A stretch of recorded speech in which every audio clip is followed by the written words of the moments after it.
Block ସ୍ତରୀୟ ଜନଶୁଣାଣି ଶିବିର ଅନୁଷ୍ଠିତ। ମୟୂରଭଞ୍ଜ ଜିଲ୍ଲା ମୋରଡ଼ା ବ୍ଲକ ଅଧୀନ ଚିତଳାସ୍ଥିତ ବ୍ଲକ କାର୍ଯ୍ୟାଳୟର କନଫରେନ୍ସ ହଲରେ ବ୍ଲକ ସ୍ତରୀୟ ଜନଶୁଣାଣି ଶିବିର ଅନୁଷ୍ଠିତ ହୋଇଯାଇଛି। ଉକ୍ତ ବୈଠକରେ ମୁଖ୍ୟ ଅତିଥି ଭାବେ ସିଡିଓ ରଜନୀକାନ୍ତ ସ୍ୱାଇଁ ମୁଖ୍ୟ ଅତିଥି ଭାବେ ଯୋଗ ଦେଇଥିବା ବେଳେ ମୋରଡ଼ା ବିଡିଓ ଅଣାକର ନାୟକ ଏଇ ମୋତିଲାଲ ତୁଙ୍ଗ, ଜିଲ୍ଲା ସ୍ତରୀୟ ସାମାଜିକ ସୁରକ୍ଷା ଅଧିକାରୀ ପ୍ରଦୀପ କୁମାର ଚକ୍ରବର୍ତ୍ତୀ, ବ୍ଲକ ସ୍ତରୀୟ ସାମାଜିକ ସମୀକ୍ଷା ଅଧିକାରିଣୀ ମିତା ବେଣ୍ଟକାର, ଅତିରିକ୍ତ କାର୍ଯ୍ୟକ୍ରମ ଅଧିକାରୀ ରୂପସ୍ୱନୀ ରଣା ପ୍ରମୁଖ ସହିତ ସମସ୍ତ ବିଭାଗୀୟ ଅଧିକାରୀ ଉପସ୍ଥିତ ଥିଲେ। ଉକ୍ତ ବୈଠକରେ 2023-2024 ଆର୍ଥିକ ବର୍ଷର ମହାତ୍ମା ଗାନ୍ଧୀ ଜାତୀୟ ଗ୍ରାମୀଣ ନିଶ୍ଚିତ କର୍ମନିଯୁକ୍ତି ଯୋଜନାରେ ବ୍ଲକରେ 20ଟି ପଞ୍ଚାୟତରେ ହୋଇଥିବା ପ୍ରକଳ୍ପଗୁଡ଼ିକ ବାବଦରେ ସମୀକ୍ଷା କରାଯାଇଥିଲା।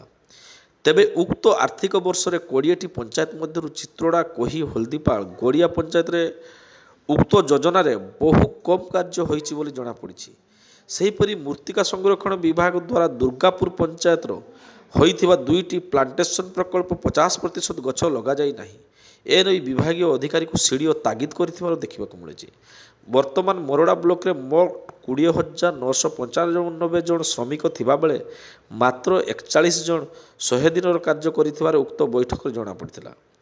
ଉକ୍ତ ବୈଠକ ବହୁ ବିଳମ୍ବରେ ଆରମ୍ଭ ହୋଇଥିବାରୁ କିଛି ସରପଞ୍ଚ ଅସନ୍ତୋଷ ପ୍ରକାଶ କରିଥିବାର ଜଣାପଡ଼ିଥିଲା। ତେବେ ସମସ୍ତ କାର୍ଯ୍ୟଗୁଡ଼ିକର ସୋସିଆଲ ଅଡିଟ୍ ବାବଦରେ ପୁଙ୍ଖାନୁପୁଙ୍ଖ ଆଲୋଚନା କରାଯାଇଥିଲା। ସର୍ବଶେଷରେ ମୋତିଲାଲ ତୁଙ୍ଗ ସମସ୍ତଙ୍କୁ ଧନ୍ୟବାଦ ଅର୍ପଣ କରି ଶିବିରକୁ ସମାପ୍ତ କରିଥିଲେ।